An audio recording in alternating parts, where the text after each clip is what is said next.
அன்புடன் அந்தாதி 96 உரைத்தான் வாழியே.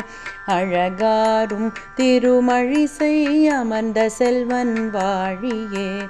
இன்பமிகு தையில் மகத்திங்குதித்தான் வாழியே. எழில் சந்த விருத்தம் 120 வாழியே. இன்பமிகு தையில் மகத்திங்குதித்தான் வாழியே. எழில் சந்த விருத்தம் 120 வாழியே. முன்புகத்தில் வந்துதித்த முனிவனார் வாழியே. முழு பெருக்கில் பொன்னி எதிர் மிதந்த சொல்லோன் வாழியே. முன்புகத்தில் வந்துதித்த முனிவனார் வாழியே. முழு பெருக்கில் பொன்னி எதிர் மிதந்த சொல்லோன் வாழியே.